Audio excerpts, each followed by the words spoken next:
নমস্কার বন্ধুরা, লবঙ্গপুলের নতুন আরেকটি ভিডিওতে আপনাদের স্বাগত জানাই।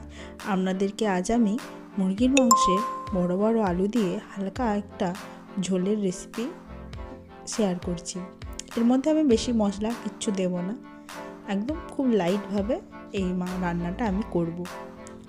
প্রথমে আমি 1 কেজি মাংস নিয়ে নিয়েছি, সেটা ভালো করে ধুয়ে নিয়েছি। এরপরে এরকম বড় বড় করে আলু কেটে নিয়েছি এবং সেই আলুটাই একটু হলুদ মাখিয়ে নিয়েছি। এরপরে কড়াইয়ে তেল গরম করে আমি আলুগুলোকে ভেজে নেব। আলুগুলোকে ভাজার সময় আমি এর মধ্যে কোনো নুন অ্যাড করব না। নুন অ্যাড করলে আলুগুলো খুব তাড়াতাড়ি নরম হয়ে গিয়ে ছোট হয়ে যায়, কিন্তু নুন না দিলে আলুগুলো এরকম বড় বড় থাকবে, যা মাংসের ঝোলটা দেখতে আরও সুন্দর করে দেবে। আপনারা বাড়িতে যখন এরকমভাবে মুরগির মাংস রান্না করবেন, আলুগুলোকে বিনা নুনেই কিছুক্ষণের জন্য ভেজে নেবেন।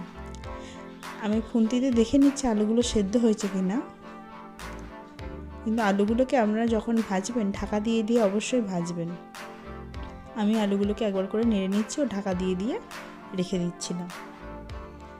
দেখুন আলুগুলো কিন্তু ভাজা হয়ে গেছে, আলুগুলো ভালোই নরম হয়ে গেছে। এবার আমি আলুগুলোকে তুলে নেব।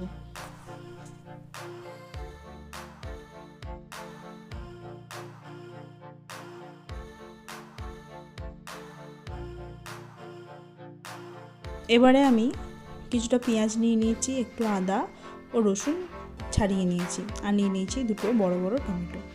এবারে পেঁয়াজগুলোকে আমি কুচিয়ে নিয়েছি এবং টমেটোগুলোকে 4 ফালা করে নিয়েছি। এরপর আমি আদা রসুনটাকেও বেটে নেব।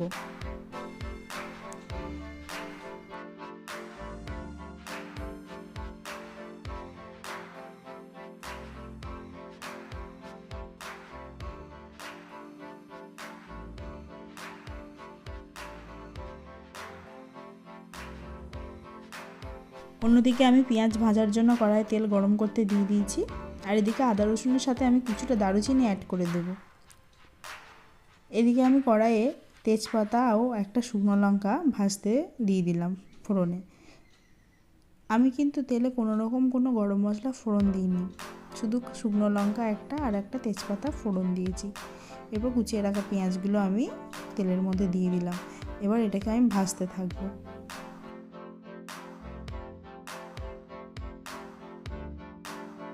ওই আদা রসুনের মধ্যে আমি 4টে শুকনো লঙ্কাও অ্যাড করে দিয়েছি। এবারে এগুলো আমি সব বেটে নেব। এদিকে পেঁয়াজটাও আমার হালকা হালকা ভাজা ভাজা হয়ে এসেছে, আরও কিছুক্ষণ ভেজে নেব। পেঁয়াজ ভাজার সময় আমি কোনো নুন অ্যাড করব না। দেখুন পেঁয়াজটা আমার ভাজা হয়ে গেছে।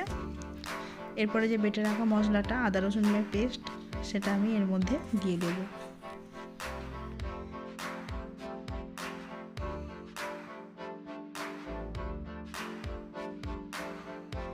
এটাকে ভালোভাবে আমি কষিয়ে নেব। দেখুন মশলা ভালোভাবে আমি কষিয়ে নিয়েছি, ভাজা ভাজা হয়েই গেছে। এরপরে আমি এর মধ্যে হলুদ গুঁড়ো ও কাশ্মীরি রেড মির্চ গুঁড়ো দিয়ে দেবো। যেহেতু আমি শুকনো লঙ্কা বেটে দিয়েছি এর মধ্যে, তাই আমি এমনি লঙ্কার গুঁড়ো ইউজ করব না। এখানে আমি কালারের জন্য কাশ্মীরি রেড মির্চটাই ইউজ করব।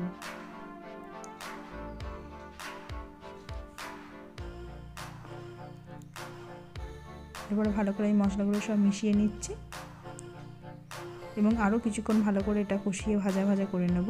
তারপর এর মধ্যে মাংসগুলো দিয়ে দেবো। এরপর আমি এর মধ্যে মশলা ধোয়া জল কিছুটা অ্যাড করে দেব। এরপর যে 4 ফালা করে আমি টমেটোগুলো কেটে রেখেছিলাম, সেই টমেটোটা আমি এর মধ্যে দিয়ে দেব এবং টমেটোটা দিয়ে দেওয়ার পরেই আমি এর মধ্যে নুনটা দেব। যেহেতু রান্নার প্রথম থেকে কোনো রকম নুন ব্যবহার হয়নি, তাই আমি পরিমাণ মতো নুনটা বুঝে দেব। নুনটা দিলে টমেটোটা তাড়াতাড়ি গলে যাবে এবং টমেটোটা যখন দেখব হালকা গলতে গলতে শুরু করেছে, তখন এর মধ্যে আমি ধুয়ে রাখা মাংসগুলো দিয়ে দেবো।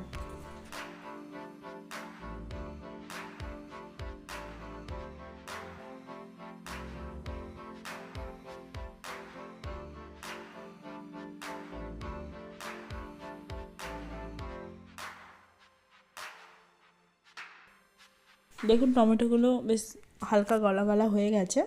এরপরে আমি এর মধ্যে ধুয়ে রাখা মাংসগুলো সব দিয়ে দিচ্ছি।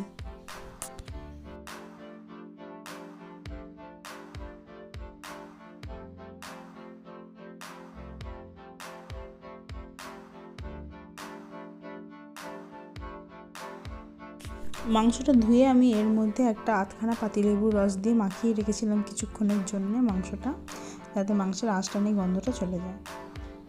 এবার মাংসটাকে আমি মশলার সাথে ভালোভাবে মিশিয়ে কষিয়ে নেব।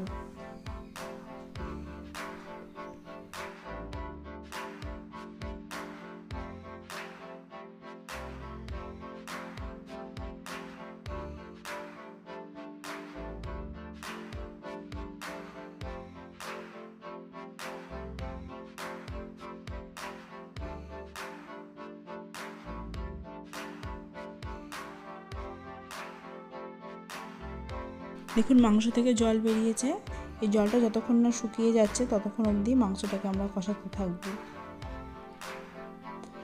দেখুন মাংসটার জলটা কিন্তু অনেকটাই টেনে গেছে, মাংসটা আমাদের প্রায় কষানো হয়েই গেছে, তাও আরও কিছুক্ষণ ভালো করে আমি এটাকে কষিয়ে নেব।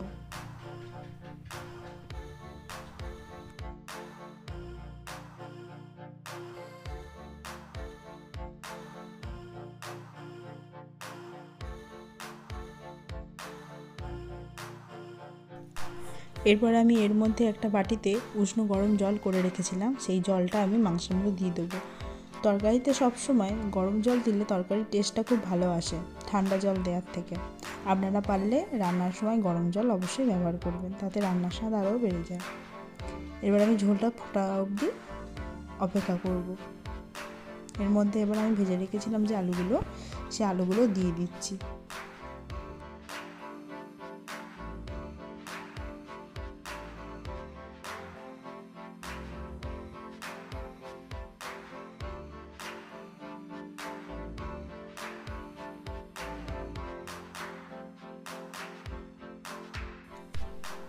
এবার আমি এই মাংস আর আলুটা ফোটার জন্য দিয়ে দেবো।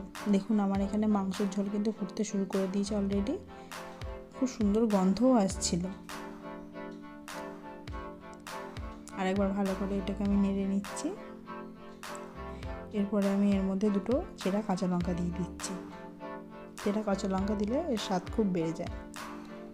এবং অল্প একটু চিনিও আমি এর মধ্যে অ্যাড করে দিলাম। এরপর আরও একবার ভালো করে এটা মিশিয়ে নেব।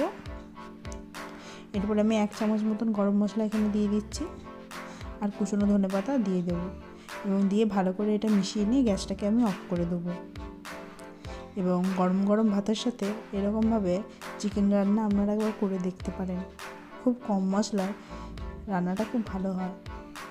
অবশ্যই আমাকে ট্রাই করে জানাবেন কেমন লাগলো আপনাদের এই চিকেন রান্না।